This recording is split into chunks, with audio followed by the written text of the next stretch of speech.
I just have a few announcements to make. For those of you who don't know me, I'm Sam Stone, and I am the board chair this year for the Hanover Chamber.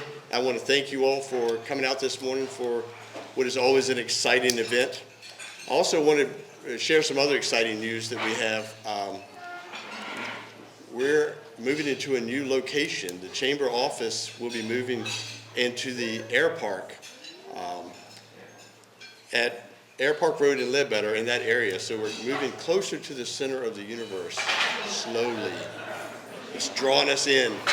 So again, today, and I'm going to move this down so it's maybe not so. Our special guest, we want to thank our special guest, the Hanover County Administrator, John Badesky, and our Economic Development Director, Linwood Thomas. They're going to share with us today. And before that, I've got a few things I want to just talk about. Our sponsors. Our title sponsor is Greentop Sporting Goods. They're a small little sporting goods store. I don't know if you've heard of them or not. They've got, I don't know, a couple of billion square feet over there off of 95. Do a tremendous job, been in the county forever. And I'm going to invite Blaine up, if he would, just for a couple introductions real quick. Good morning, everyone, and I just want to spend a few minutes with you talking about that shiny, polished brand called Greentop that I'm privileged to lead. I'm Blaine Altaffer, the CEO and President of Greentop Sporting Goods. I'd like to recognize three people on my team, Jimmy, Tish, and Lisa. Raise your hand, please. They, like any great company, it's the people who do all the work, and I give way too much credit. They own the brand, the marketing. Jimmy also owns store operations. So when you go in there and have a good experience or see something cool in print or about the brand, it all sits on their shoulders. I'm also privileged. I see Mary Butler and Brenda Eggleston, and I didn't know they were going to be here, and what a treat. Brenda's the daughter of our founder, Cecil Hopkins, and Mary Butler's the granddaughter, so what an honor. I love bragging about your dad's company in front of you. So let me just talk a bit about, we turned 75 years old, and most people don't like bragging about that milestone, but we do. And 1947, Brenda's dad decided to open that small little gas station with some fireworks, and who would know it would turn into the largest firearms, Yeti store, I could go on, fishing store, not only in the Mid-Atlantic, in many cases on the entire East Coast. And we've been celebrating 75 all year, and it's been so much fun. It's a lot of hard work. I always say retail is not for sissies, and those of you that run retail, customer-facing businesses know exactly what I mean. But when the customer says yes with their wallets, their feet, their purses, it's the most rewarding business anyone could be in. So let's talk about turning 75. We have had our second largest sales year in the history of the company, and we're going against a juggernaut of a year last year, and this is by far our second biggest, so I'm honored to say that to you. Our Greentop Expo, which was the first weekend in October, and I hope every one of you made it there, was a record crowd. 28,000 people came through our facility over that weekend, and who would have thought 5 years ago it would have bred that kind of success. We also launched the world's, and I'm claiming at John Badesky and Linwood, the largest shotgun show in America and maybe the world, Jimmy, right? And if you haven't been by there, we're creating a fun moment with an iconic Remington shotgun shell the size of our building. And we want it to be a stopping point, a photo op moment. It's our version of a love sign. So I'm very honored to see that come out this year as we turn 75. But Q4 for a retailer is rewarding as it gets. It's when consumers come in at high rates with smiles on their faces, mothers, daughters, themed, dressed alike, some in their pajamas. And if that doesn't turn you on, you should get out of retail. And it's a big deal for us. And we started throwing a party back in Veterans Day with a toy drive, which was very successful. It's the start of the holiday season for us. Black Friday for us, which was last Friday. I thought these days were over, where people get up early in the morning and wait for your doors to open. I thought the internet and Black Friday months, and retailers do this to ourselves. We ruin holidays all the time trying to beat each other up. We had 377 people waiting in line in the mist to come into Greentop on Black Friday, and who would have thought, and what a treat that was. And this leads to our Christmas market coming up in December 3rd, and then Santa arrives at Greentop, and we've got the legendary Santa as far as we're concerned, and he arrives on December 14th. So the party, the celebration, the 75th Q4 continues on. Employee Christmas parties, it's just a festive time to be around this brand and this company, and it's just my honor to be in Hanover and leading this great 75-year-old brand. So I'll end with something, and I felt like I was writing a jingle for a commercial. So by the round of applause, I'll grade how well I did. Hanover, Green Top, and the holidays. It's just got a special feeling to it. Thank you very much.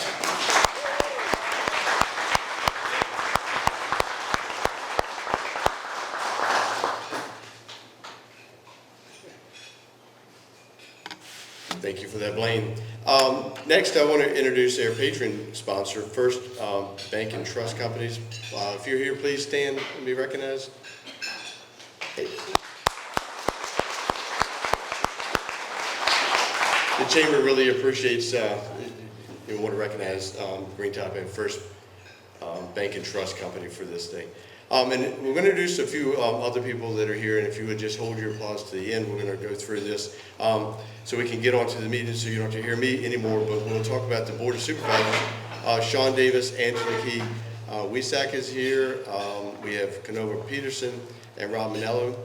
They're here from the town of Ashland. Mayor Steve Trevette and Vice Mayor John Hodges and Town Manager Steve Farah. See, I've gotten everybody's name like written down the way it should sound, and you got the last name right. You're good. yeah, but I stumbled on that one. All right, sorry.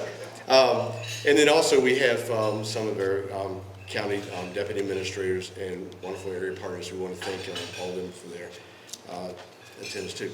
And with the superintendent's office, we have Dr. Michael Gill is here. And then with their sheriff's office, we have Sheriff David Hines here, Sergeant McGolfin, and Deputy Pavard. Did I miss anybody? All right, now we can clap for everybody.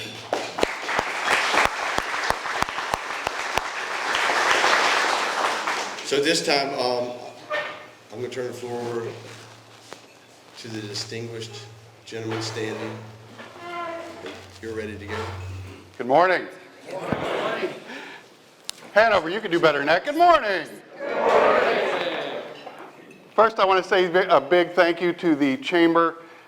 Thank you for hosting this event every year. Melissa, Sam, the entire Chamber family, you put on an amazing event every year, and you're going to hear a lot about people in this story here on Hanover County today. This work is about our people. And our people are our Chamber members. The businesses in this community make a major difference each day in the lives of Hanover residents, and being employers, being producers, being providers. That work does not go unnoticed, and you are a major part of the story that we get to share with you here today. You heard Sam introduce a lot of important people here. Also, I think Delegate Wyatt's with us here. Thank you for being here this morning. Everyone in this room is an important person. All of you contribute to the lives of our residents and make the work that we do much more effective. Local government cannot do its work without all of your support and your commitment to making a difference in the lives of our residents. And so the story we get to share with you today, and I'm always honored because I get to speak on behalf of the 1,200 county employees that make a difference for our residents each and every day, and I get to tell their story. Today, Linwood and I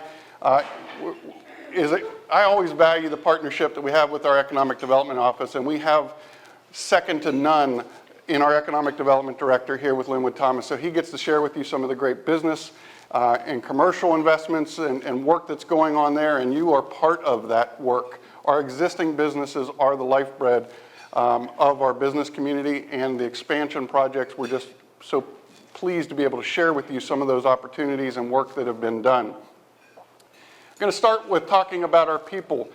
In this past year, our chair, Angela Kelly Wesak, really came in with a goal this year of increasing our citizen engagement work. And that work, I hope you have all seen it or have participated in it, because we have stepped it up over the past year and will continue to do more than we've ever done. Because if we say it's about our people, we need to hear from our people. We need to learn from our people. We need to make a difference. And you will see as we talk about different projects, whether it be our strategic plan, our comprehensive land use plan that we'll talk more about, our online surveys, our in-person opportunities, we have been able to touch more of our residents in different ways than we ever have. And that work is influencing how we move forward and make a difference in our community. A lot of the work that we're doing now is planning work. We're going to talk a lot about that will make a difference for our residents, your children, your grandchildren for many years to come. As I said earlier, I get to brag a little bit since I get the mic. I'm bragging upon our team. Our employees throughout Hanover County, we have 26 different individualized business units between the county offices, our constitutional officer partners, and our agency partners. And we've been recognized for many different accolades, and I'm very proud of the team, whether it be from a planning perspective, our water and sewer management perspectives, our fleet, parks and recreation, our partnerships that we've had with the community. You see on the right of that slide a partnership we had with the Capitals. If you hadn't had a chance to see that venue, again, this is a team sport. We're not doing this work alone. It takes a lot of folks to work with us to really achieve all of these accomplishments. This is just in the past year. Most of this presentation will focus on really fiscal year 22, but as we move into recognizing the work, this work is so important. Everyone always tells me you need to run government like a business. I think we need to be even better. We cannot shut down. We owe it to our residents to deliver the highest quality services possible, and it takes the best talent to do that. And your Board of Supervisors has supported our employees and will continue to do so in recognizing that need for that talent. We're very proud of the different partnerships and accolades we've had in numbers of areas. The CSA Coordinator of the Year, our representatives at the staff level taking leadership roles and capacities in their professional organizations, our Board of Supervisors also in regional and statewide and even national organizations have stepped up and are representing Hanover County very broadly. You know, last year, just after this event last year, we lost Mr. Stanley, who served this county with dignity and grace for many, many years. Mr. Davidson stepped into that role on an interim basis. We'll just finish his service here as we move into December. Many of you knew Mr. Davidson in his former capacity with the Sheriff's Office, served us very well, and we thank him for his service. And today we're honored to have Mr. Manolo here with us, who just won the special election and moving on, and his first board meeting will be in December. So he is eagerly serving the Beaver Dam residents. Look forward to you all meeting and working with Mr. Manolo as we move forward. We've had change. There's been a lot of change in our community, and there's a lot of change in our organization. And we've been able to continue to bring in some top talent. I'm extremely proud of the team that we have assembled and the knowledge and experience that they're bringing to continue to advance Hanover County forward. Hope you get a chance to meet all of our team members and continue to work with them. We're going to talk a lot about planning and moving forward, but nothing is more important than the county's land use plan. Comprehensive land use plan. We have branded this initiative Envision Hanover. For us, this really is what's the next 25 years going to look like for Hanover County. Where do we want to make our business investments in our community? Where do we want to support residential housing in our community? How do we want to protect our agricultural and rural parts of our community? And this is really a plan that symbiotically fits in with a lot of the other work we're doing on transportation, public facilities, infrastructure. And really, we have started this process. We've had thousands of citizen engagement points just to date, and you'll see we have a number of months, but throughout the next calendar year of 23, we will be working to finalize that. We encourage all of you to participate, engage in these processes. Your voice will be heard in this process. And this will feed the work that we do as a board and community on all of our land use plans for years to come. Important to doing good land use planning is to make sure we have the infrastructure that can support development in correct areas. You're going to hear a lot about road projects. In the past year alone, we've been able to put in about $14 million of new transportation infrastructure just due to the Central Virginia Transportation Authority. You may be familiar with that. Hanover County receives back 50% of all the funds that people pay at the pump here. That goes right back into our roads. We compete for another 35% of those funds, and another 15% is targeted towards transit systems. And we look forward to enhancing our transit here. Maybe different than what you're used to seeing in the city, but we do more specialized transit here for our residents. And these projects are making a difference. They're immediately making a difference. We have already started with things as small as rural road paving projects. You saw Sliding Hill, those of you that have gone through this intersection at Sliding Hill. We are making investments in these projects, but some big ones that you've continued to see, we started 360 a number of years ago, but the next phase of this project is going to start in the spring and move forward. And we're excited that that project is going out. That's almost a $34 million investment in transportation improvements. Pole Green Road, long overdue, is moving through its process. We're in the design phases right now, working with residents and finishing right away. That project hopefully will move forward in the next year once we complete that work. Long overdue project there. Atlee Station, everyone knows we did the flyover a couple years ago. This is the next phase of this project. This will start right around Atlee High School and go up to the southern entrance of King's Charter. And that will also include pedestrian accommodations and work there, as well as the Pole Green Road. That's a component of the projects, especially in our suburban services area. You've seen us focus a little bit more on either the pedestrian or bike accesses, and those will be considered as we move forward. New projects that are in the works. Anyone that's familiar up in the Doswell area where Route 30 and 1 come together, that intersection is about to be moved forward, improved. Cool Spring Elementary School, we're working to combine sidewalks. We've done a lot of great work historically on individualized projects. Now we're thinking more about the connectivity and mobility of our residents. How can we make differences there? You're going to see different additional roundabouts, other projects that we're making investments in. All of these have been made possible by the additional investments from the Central Virginia Transportation Authority. One project you've heard in the past year that we kicked off that I'm most proud of is that this Board of Supervisors, and in partnership with Rappahannock Electric, who is here, and Dominion Power, and All Points Broadband, we plan in the next 24 months to connect almost everyone in this county who wants broadband to fiber. And we're moving that project forward. We made investments using our Affordable Cares Act funds, and we received grants and private partnership. Private companies bringing almost $30 million alone to this project. We could not do this project without partnerships, and we're moving this forward. It's currently in the final design process. You'll see this project and connections start to begin next year. And really in the next 36 months, 24 to 36 months, be substantially completed. We're making major investments. When we think about the needs of our community, we don't think about one area. We think broadly about Hanover County from east to west and north to south. And the residents in really that South Anna, Beaver Dam area, long overdue for us to make some investments there. We're going to be expanding the library there with a new rec center, new fields. This project is going out to bid and will begin in the next year as well. And so there's going to be classroom space there, a full-size gymnasium. So we're excited about that project moving forward. If you haven't been by the airport, I encourage you to stop by. We have one of the best local regional airport terminals that was just constructed. And this is really making a difference. Our corporate clients are picking and visiting Hanover specifically because of this kind of amenity that we have. And it's serving corporate pilots. We've had other investments. You can see on the right side of there, Luck Corporation has put their hangar up there. This is on the east side of our runway.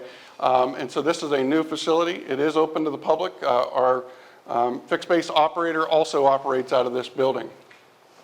We were so proud to bring Tomato Fest back, get back together, see all of you in here. We saw 10,000 of our friends at this year's Tomato Fest.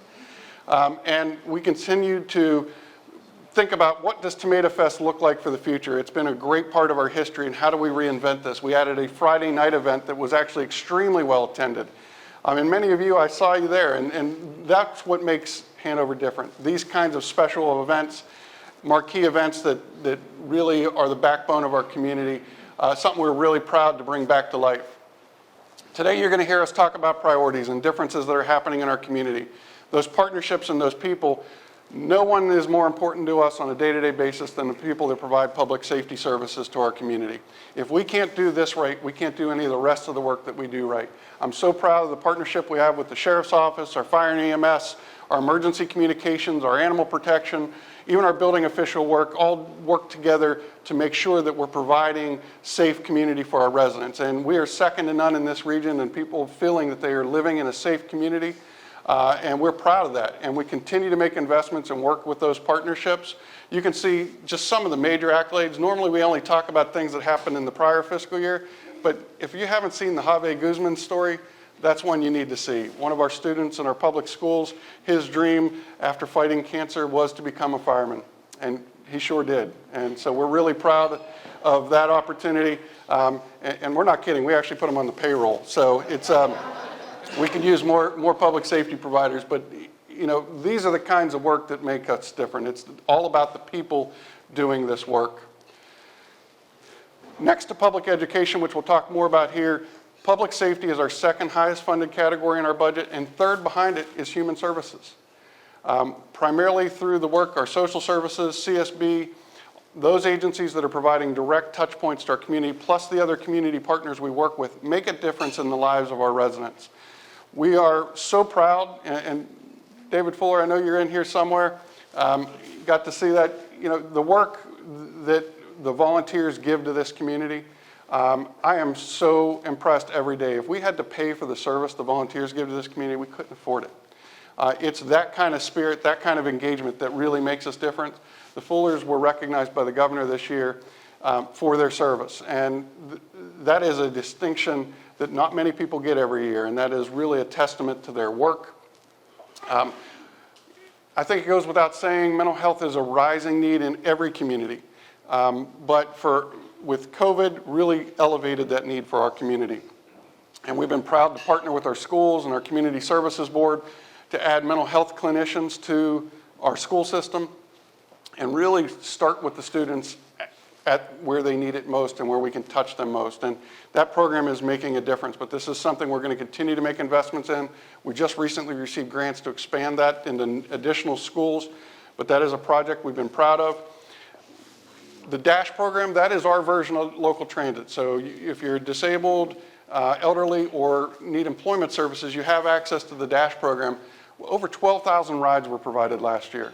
We were able to subsidize those fairly heavily through some grants and really make a difference in lives of folks that were once shut in that really now have an opportunity for service. And the last thing I want to talk to you about today is our supportive employment program through the Community Services Board. This is where you today can make a difference. Those of you that are looking for employees or looking for additional support, we have some very special individuals in our community, and whether they're special needs, disabled, they make a difference in our lives. They're part of our people too, and you can make a difference today. Before you leave here, see Jim Taylor, see myself, see Linwood. If you have an interest in hiring on some of these individuals, we need your support. These individuals in our community need your support.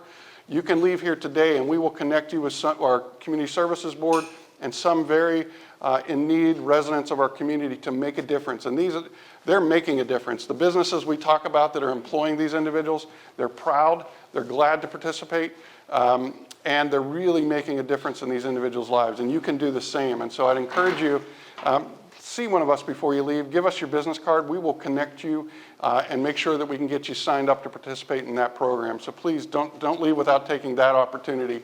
These folks really make a difference. Amy Thomas is our program manager. More information can be found here, but the smiles that you see on these folks' face making a difference, and it truly is a change maker for our community, and ask for your support there. Public schools.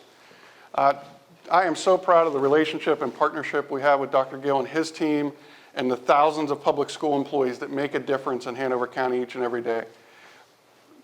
Number one reason when new folks move to Hanover County that have school-age children is for our schools. They also come here because we have a very safe community. So combined, the work that those entities do make a difference. They make a difference in our home values. They make a difference in attraction and quality of life. And you've seen these statistics before.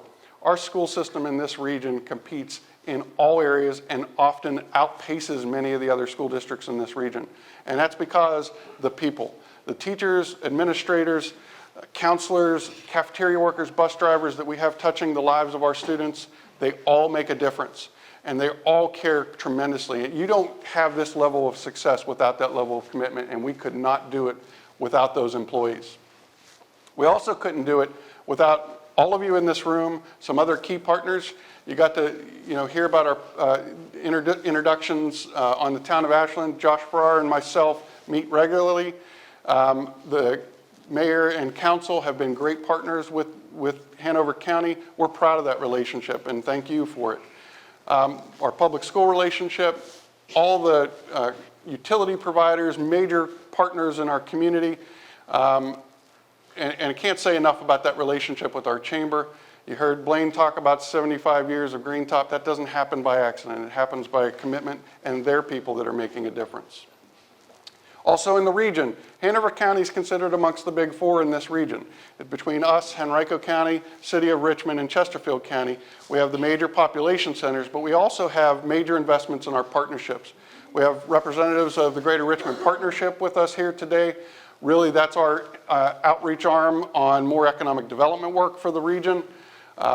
Greater Richmond Convention Center and our folks from Richmond Tourism are also here with us today. This partnership, you may not know, but Hanover County is part owner in the Richmond Convention Center. And the success of that center and tourism, which is a major driver for not only Hanover County, but this region, is also helping drive that. Our partnerships with Chamber RVA and many of the others that you see here are intentional. Often you hear these rumors that, boy, I wish the Richmond region would work better together. It's really a misnomer. We work very well together.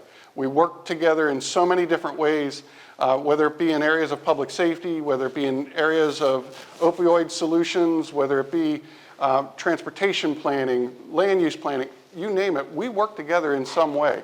And I'm proud of those relationships. I'm proud to call those administrators my friends. Together, we're making a difference. Our boards meet, you may not know this, but they're crossing paths almost monthly, intentionally every other month. We meet, we work on issues together to make a difference. So now I get to turn the program over to Linwood, and he gets to share a lot of the statistics and numbers with you. But this work doesn't happen by accident. This is intentional. This work is making a difference, and many of you are contributing to this work. So I'm very proud to introduce one of our major contributors and leaders of Hanover County in our economic development work, Linwood Thomas. Thank you.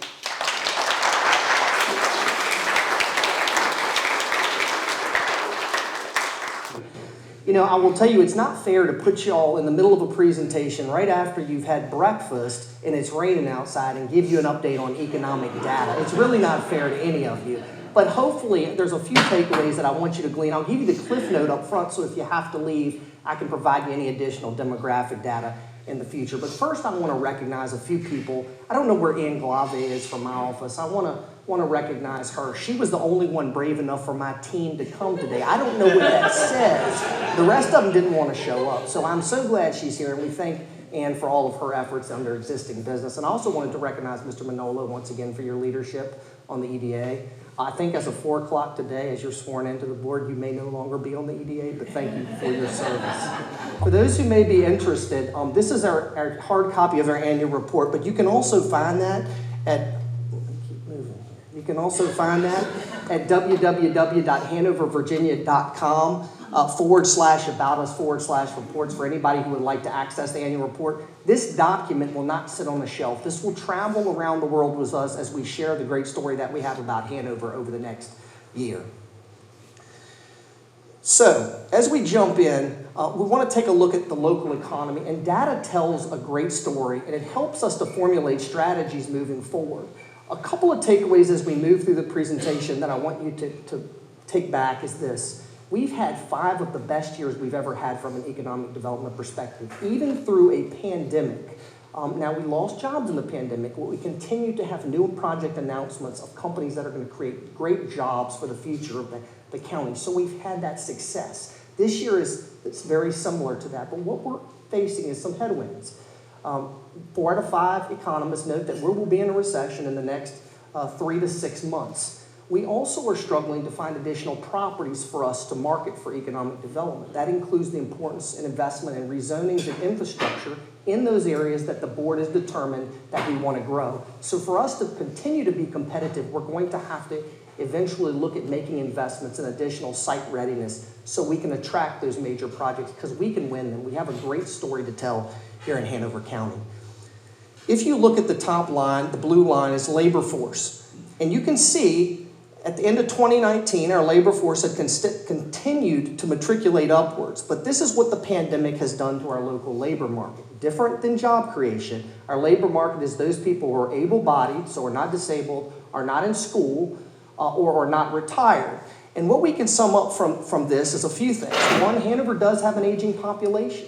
So at the end of the day, a lot of the boomers said, listen, I'm sitting on a nest egg. I don't need to work anymore. I'm working because I want to. They've left the workforce. We've lost about 3,200 jobs since then in our labor market. And they haven't returned. The other thing is dual household incomes said, listen, wage growth has still been on the rise. So people said, we can make it on one income, and you haven't seen the return of that second household. So this is interesting data. Unemployment rates still continue to remain at all-time lows. If you ask me today what the unemployment rate is in Hanover, it's 2.7%, lower than the data at the end of 2021. Now, that is all the businesses in Hanover that hire employees. That doesn't necessarily mean they live in Hanover. So take that point away as well. A lot of these people are coming from outside the county for the new jobs that we're creating. Part of our role in the county is to help facilitate the creation of good jobs. We don't create jobs. Wegmans creates jobs. Green Top creates jobs. Businesses like you create the jobs, but we want to facilitate the creation of good jobs, which pay good wages. I'm proud of the work that we're doing in this space. We've helped increase annual wages with the support of our local business community by about 15%. But I will tell you, I think moving forward as we lag behind the Richmond region, strategies around attracting companies that pay better wages is something that we really need to continue to look at as we look at industry sectors that we could attract to Hanover County other than distribution, though we love our distribution projects, and let me make clear they have insulated us significantly through a pandemic. As we look at percentage of property type values based on total assessed values, we'd like to show you the graph to your left as the sum of a whole. There's $18.35 billion in assessed values of these property types by category: agricultural, commercial, and residential. Now, to move any of these 1%, you need an investment of about $180 million just to move the needle 1%. As we break this out here, we look that we've had consistent, steady growth in the commercial space over the last 5 years, which we're proud of. And I think based on some of the projects that we're going to touch on in just a minute, you'll see we're going to continue to have that growth over the next few years because we've got a pipeline of projects. What we want to do as we're starting to work through our comprehensive plan, our strategic economic development plan, is to determine, is this the healthy mix of commercial to residential, and really where do we want it to be? Most conservative communities look at a healthy mix of around 25 to 75%. We're never going to get quite there because we've got that agricultural component. But as we work to attract new companies, if we don't do anything in the residential space at all, don't add a penny to assessed values, we would, again, to increase this just by 1%, have to add about $183 million in commercial investment. So it's something to look at moving forward, but proud of the work that we're doing in the commercial space overall. We typically like to show you this slide, the bottom graph specifically, to tout the fact that we have low vacancy rates throughout industry sectors in our community. But what I thought I would do is add a chart at the top this year to highlight the industry sectors, but where we're seeing growth over the last 5 years. This is fiscal year data, and where we're seeing the growth in the retail, office, industrial, and flex segments of the market. I don't think there's any secret that we've grown the most in our industrial base, and we're continuing to, and I'm going to show you a slide in a minute that reemphasizes that. What I think is interesting is if we compare the top to the bottom, it tells a bigger story. Office and retail vacancies are as low as they've been. We had the pandemic, we spiked, and we are as low in our office and retail vacancies as we've ever been, which means that those sectors of the economy are thriving when they aren't in other communities in the region. So that's a great sign right now. Now, we'll follow up in a year, see where we are. Industrial is actually up slightly. It's the only category that's up, and that's because we're building so much new product in that industrial space. But even a 1.3% vacancy rate is extremely low. Even a 3% industrial vacancy rate is considered low. What we were trying to do is so we could add new product to market. When a company shows up and they want a building, 3 years ago we didn't have one. We had a 0.7% vacancy rate. So what we have seen is most of these buildings are being occupied before they're built. Nobody wants to get on a plane or a helicopter today and fly around Hanover County, but if you did, you would see a lot of industrial and speculative development. And I do want to address it because, again, I think it has helped us through a pandemic. I thought I'd give you kind of somewhat of an economies of scale perspective. You know, not counting the 1.5 million square feet we added on the previous slide over the last 5 years, we're in the process of adding about 5.4 million square feet of new industrial space over the next 24 to 36 months. To give you an idea of what that looks like, it's about a 45% increase in our industrial tax base. And if you take just the construction costs, not assessed values, not what they could sell it for, you'd be looking at $431 million in new tangible bricks and mortar real estate, which would equate to about $3.5 million just in real estate taxes. Now, I say this is important because I think this helps us pay for those capital projects that are coming down the pike. Economic development plays a critical role in the necessities of a community, including our social services, our fire and police, and otherwise.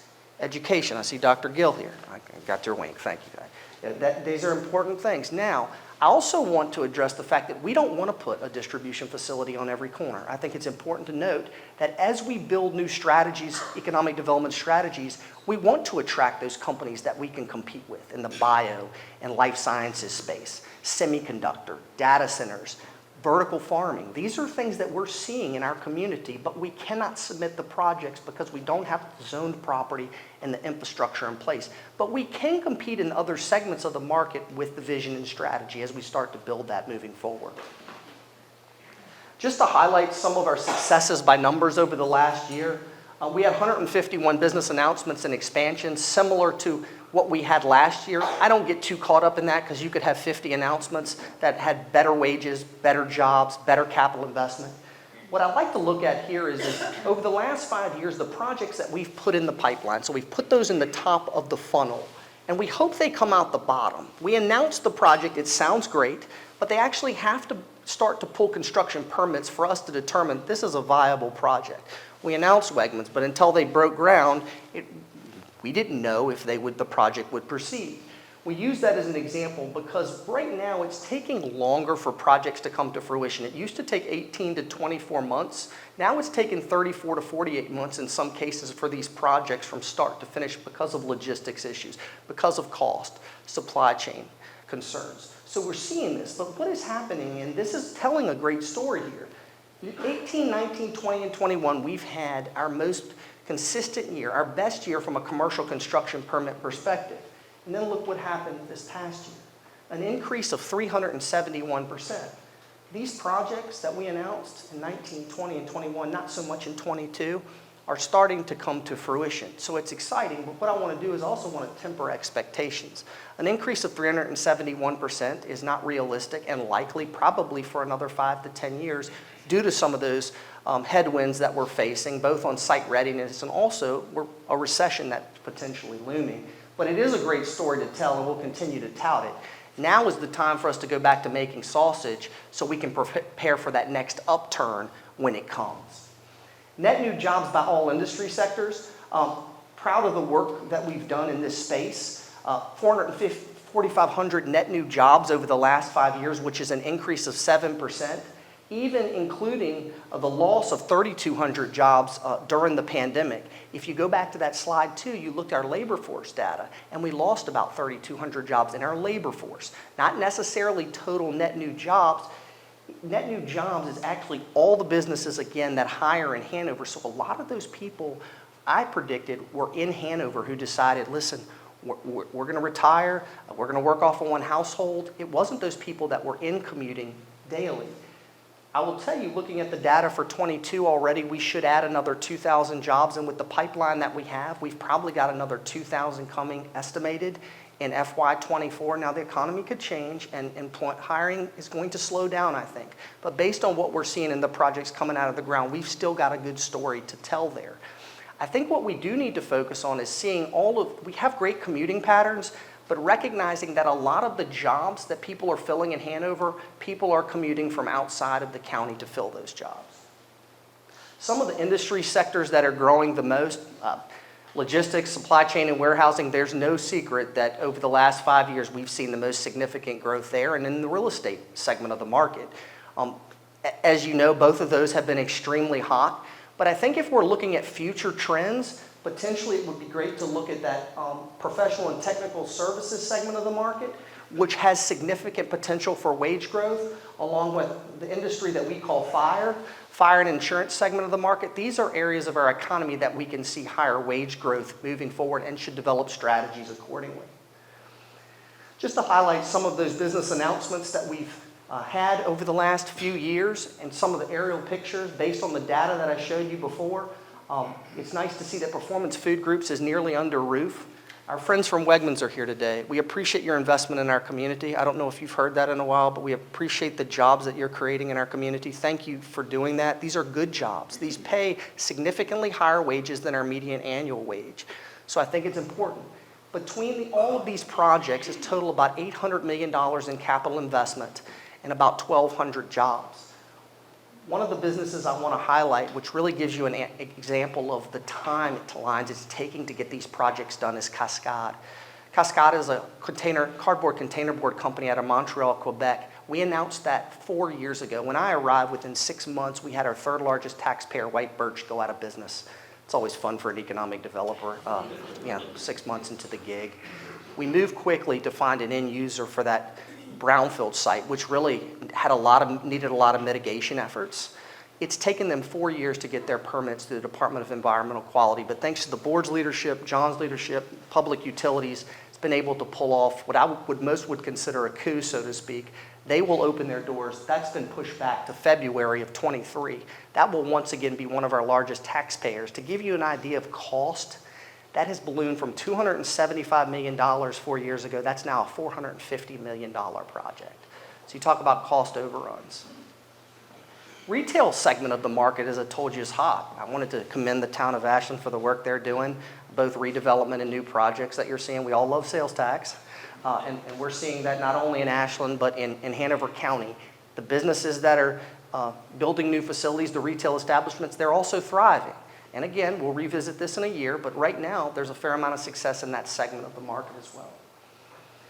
You know, as we touch on business expansions, I think overall, we mentioned bio and life sciences. We looked at professional and technical services growth. This is an area of our economy that we can be successful in. We have a little cluster here in the Richmond region. We're starting to see some expansion projects and growth in that space.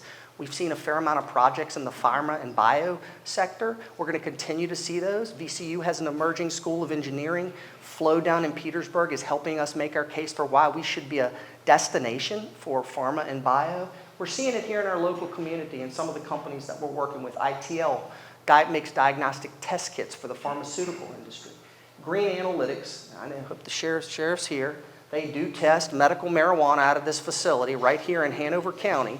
It's only 1,200 square feet and it's DEA approved. It's probably more secure than any 1,200 square foot building we have in Hanover County. Don't get any ideas, folks. It's only about a liter of marijuana at one given time, and try getting in there. I wish you luck. But at the end of the day, this is an emerging market in Virginia. Like it or hate it, we've got this facility right here, but it goes to the point of we have an emerging sector of that bio and life sciences that we're seeing.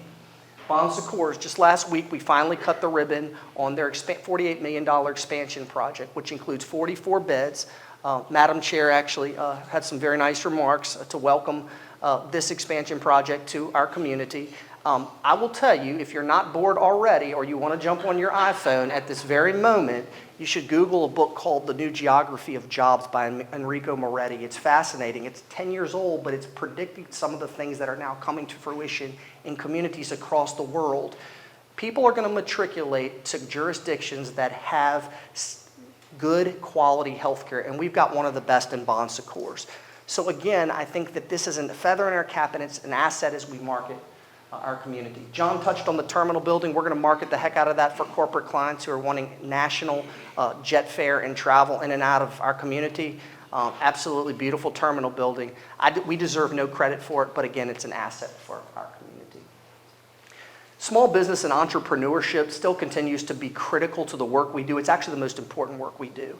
The Dominion Energy and Innovation Center, which is in the town of Ashland, actually is an entity that 3 years ago really wasn't doing much. Their main objective was to help to facilitate the incubation of new businesses and entrepreneurs in our communities. And Adam Sled, I wish he was here today, took over approximately 3 years ago, give or take, and he has turned the organization around. The first thing I told Adam was, I said, tell your story. No one will tell your story better than you do. And make sure you track your metrics, which they have done. And I think just in this last year alone, you can see the work that they're doing to support the incubation of these businesses. 4 new companies launched, which is tough when you're looking at startups, especially in what they specialize in, green technology, agri-based businesses, and entrepreneurs. You're also seeing they're providing mentorship hours. I know Ann Glave, our existing marketing manager, utilizes them quite frequently for the work in that space. If anybody knows of an entrepreneur who's looking to launch a business, they also have venture capital opportunities. So for those who aren't aware of VC, there's funding available throughout the region, these firms that could provide support. When we look at our business engagement work, the word that I like to use with my team is intentional. We have to be intentional with the work that we're doing in our business community, because businesses recognize, just like people, if it's lip service. We don't send you an email and say, thanks for doing business in Hanover. We walk into the business. We don't just hand you a swag bag. We want to understand, what's going on in your business? How can we help your business genuinely? And a lot of the concepts and ideas that we've developed with very limited resources, John, I'm not lobbying for more money for my budget, but with very limited resources, we've been able to create content that helps and supports our local small business community, which we're really proud of. Just highlighting a few, we created Zoom Business Prospector as a marketing app for businesses during the pandemic. That's grown to 140 businesses currently using that application. Our hiring application was actually picked up by the local news, first of its kind in Virginia by a locality. That currently has over 160 businesses utilizing that for their potential hires. So these things that we're creating, the things that we're doing in our business community, I hope, and it comes from you, not from me, I hope that you would say that we're truly plugged in and engaged, because it's very important to have that temperature. I know Catherine O'Donnell's here somewhere. Jack, I think, tried to come, but we appreciate you being here today. And I always tell people that tourism and agriculture are truly economic development. If you look at the most recent data from the state, $25.8 billion in visitor expenditures from tourism last year alone, $70 billion from an agricultural perspective. They are truly economic drivers. And what we try to do at the local level is we try to be great cheerleaders for and marketing advocates for these businesses. Bridget Bywater at Kings Dominion, they don't need our marketing help, let's be honest. But what we try to do is be a champion for those businesses. Even our local Hanover Vegetable Farm, who diversified and created a concert series over the last year, we tried to write a VTC grant for them. We've worked with Green Top most recently on a grant that they secured through VTC. We try to help them leverage marketing dollars where possible. The Green Top team here, by the way, and it's not because you sponsored this event, but they are amazing people. And I'm so glad to hear Blaine talk about his people, because that's what it's all about. There is no I in team. I always wish I could say there's no I in economic development, but there is, so I can't really say that. But at the end of the day, it's really important, because the work that they're doing in our community, people that are giving back, these businesses, Wegmans, Green Top, and others, they're giving back to our community. So you all play an integral role, not just investment, but what you give back to our community. So it means so much to us. The data, I go back to the data, tells a lot of the story. And this isn't just in Hanover, but visitor expenditures and also hotel tax revenues that we're generating, hotel occupancy tax revenues, are as high as they've ever been, not just since the pandemic. Now, I can tell you that it's increased 75% in hotel occupancy since the pandemic, but it's as high as it's ever been. So there's been a ton of pent-up demand. People are back out spending money in our local economy and in the region. And so at the end of the day, and I'll sum this up and turn it back over to John if I can get my technology all worked out here, is that our local economy is really strong right now. There's some people that are starting to feel the effects of what potentially with inflation and a looming recession, and we'll see where we are in another year. But right now, the overall economy is extremely strong. With that, I'll take questions at the end. Thank you all very much for having me.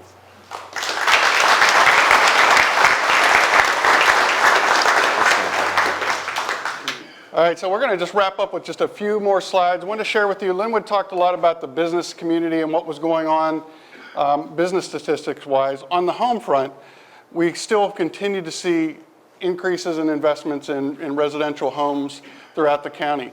And as we look at where we're building, the SSA is our suburban services area, and then the rest is the remainder of the county. But collectively, where residential dwellings have been built are consistent with how Hanover County has planned for many years. We've still seen a large number of homes in the past fiscal year. We're starting to see a slowdown in this particular area. Interest rates are having an impact. It's a slowdown, but it's not a stop. You were hearing about homes selling within day one, multiple bids. They're still selling. Some days on market is going a little bit longer. It's starting to change slightly for some of our folks that we're talking with. But this is an area that we're going to have to continue to monitor. The interest rates are having an impact here, but we will continue to work. But from where the homes are being built, it is consistent with our plans. This is one of the misnomers. If you're in this the Chickahominy corridor, really you've seen a lot of new developments. Those have all been planned and were intentional. The growth that we have seen in the county over the past 10 years has only been about 1% a year. And so a lot of folks tell me it's blowing up and everything's growing so fast in Hanover. Depending on your perspective, I understand that. But we're also, that growth is actually under what we've projected to be able to serve in our community. But at the same time, the median home values have increased. This is a pro and a con. If you're looking to sell, this is a great news. If you're selling a home, the new builds have been solidly increased in price. It has created some challenges for us on more the affordability side. When you have new home median prices at $471,000, that doesn't work for some folks in our community. It doesn't work for some of my employees. And those are challenges that we're facing as we have higher land values here in Hanover County. The prices of the homes have changed. Even at a total home price, when you're looking county-wide at $345,000, that's still top of market for some of our buyers. And so there's a good news story and some challenges that come out of the values. I share this with you every year just to understand from a total business standpoint. We talked about our priority funding areas earlier. They align with our budget. Public safety, education, human services are our largest areas. One of the things I'm going to transition to a little bit is talking about our capital investments. We have a substantial amount of investments coming up on our capital side, but this year's budget alone is a little over $600 million. And that is a combination of our general fund and state and federal and other revenues. But we are operating a substantial budget and have done so with a lot of care and intention. I'm very proud of the financial stewards. Amanda Six is here, our finance director, really taking leadership, making sure public trust with our finances is critical. And they do it with grace and expertise and take that job extremely serious, making sure that we are targeting the funds where we need. We just had our AAA bond ratings all reaffirmed. And we are part of just a few regions nationally that have multiple AAA rated counties adjoining one another. And that's something this region should be extremely proud of. On the capital investment side, the board in the currently adopted budget is making some of the largest investments in capital than we ever have. We have more coming up in the upcoming year's recommendation, but we're going to be moving forward with the Gandy Elementary project. That is moving forward. Battlefield Elementary, Washington Henry, and Beaver Dam renovations are all targeted in the plans. Talked a little bit earlier about some of the road improvements, some major investments there, other countywide facility tech improvements. These are projects that we're rolling out over the next few years. We're also intentionally planning long-term. We're doing a 25-year capital improvement plan to look much longer. What are our needs? What are those needs going to cost for us? And how will we plan financially? Right now, we balance a 5-year operating budget and plan 10 years capital. We're actually going out 25 years to really look at what are those collective needs of the local government side and our public school partners. Continuing to make investments in fire stations and other public safety facilities. You may know volunteers have been the backbone of Hanover Fire and EMS for years. Many of our stations have also been built to accommodate less than 24/7. Many of them have been remodeled, added on to, but we also have needs for additional services areas due to growth. And Fire Station 17, you see Laurel Meadows Elementary School in the background there. This project is going out to bid here shortly, was just approved by the Board of Supervisors in the past few months. We have a lot of work going on. A lot of the planning stuff that I mentioned to you earlier, and we'll talk a little bit more here in just one second, but we have a board strategic plan that's going to be considered at the next meeting. We have focused dramatically on increasing our citizen engagement. The broadband project, our workforce, just like you, we have had challenges in our workforce trying to maintain and recruit the top talent in the region. We've also been struggling with hiring the best and brightest for our organization, not dissimilar to many of yours. And then that capital 25-year improvement plan. But that's not done in a vacuum. It's done aligned with many other plans. We have to align the transportation needs, the public utility needs, the public facility needs, the capital plans, and the economic development strategic plan that Linwood and the Economic Development Authority will be doing. I've had a chance to share a lot of great news with you. And I'm very proud of our team, proud of the work that the board has been doing. We get to be the stewards to tell you that story today. But this work is not without its challenges as we move forward. As we move forward, we need to make sure that we're considering the costs of projects have dramatically increased. Capital projects, we've seen 20, give or take, % increases in capital projects just in 2 years. That is a major challenge when you're building elementary schools that were once in the 30 millions that are now in the upper 40 millions, and high school, middle school complexes that are growing in cost. We have a large number of school facilities that have served this county 60, 80 plus years. And they've served us well for many years, but it's now time for replacement. That is regardless if another resident moves into Hanover County tomorrow. Our existing facilities need investments and improvements. Our public safety entities are outgrowing their facilities. Our human services entities, the same. We also want to make sure, as I mentioned, in the competitiveness in salaries, we want to make sure that we do have in our economic development areas land that is in the right places for the right investments supported by our residents. And that's part of our comprehensive land use planning. Workforce housing, this is an issue for even some of my employees. How do we make sure that our workforce can live and be part of this amazing community, as well as keeping our kids in our community, wanting them to come back to levels of housing opportunities. And we, like many of you, are thinking about what does this economy look like 6, 12 months and beyond. Many folks are saying they're not going to see a full recession, but some downturn is coming. And we're planning for it just like you. And in the budget that we're going to be introducing to the board in February, we'll also plan and be considerate of that impact coming up. We don't do this in a vacuum, as I said. It's done by being intentional. It's done by making sure that we have the partnerships, we have the right people, we're making the investments, and this is done with all of you. It's done with all of our agency partners, our constitutional officer partners. I get a chance just to say thank you for allowing us to have this success, allowing to be able to share this story with you today. It's always one that Linwood and I are both proud to be able to get up here and share with you. And with that, we're going to answer some questions. We want to thank you for coming this morning. Thank you for your commitment to Hanover County each day.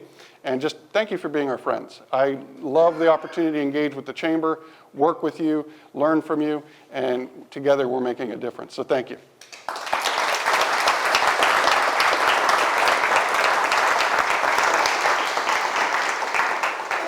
We have just a few minutes. We're glad to answer any questions. Linwood and I will stick around after this, take a few questions as well. But if there's any questions anybody has, we're glad to field a few questions. What's going on with I think it's called the Fall Line Trail, that bicycle path that's, I guess, eventually connected to the Capitol Trail in the city? Great question, Chuck. Thank you so much for asking that. The Fall Line Trail is a project that will run, many of you have heard of the old Green Line Trail or Trolley Line Trail, really runs from Ashland to Petersburg. Hanover County, working with the town, we're extremely blessed. We are going to be one of the first legs that are built out. And through a commitment of the Central Virginia Transportation Authority, the Fall Line Trail, we're going to build out our leg. We're the first. We just had a community meeting here several weeks ago, connecting to what Ashland's already built out, all the way down into Henrico. That trail is going to be very similar to the Capitol Trail. If you're familiar with that very successful project, it will also tie to the Capitol Trail. I think the Fall Line Trail, and I love the Capitol Trail. I just rode it for my 50th birthday a couple weeks ago. I think the Fall Line Trail is going to be better. It connects to more population centers, density areas, schools, universities, diverse communities. And so we're proud that we're the first of that leg and to build on Ashland's success. So thank you for that question. I'm surprised we got any questions after that Ben-Hur of a presentation. All right. Thank you for having us. Appreciate it.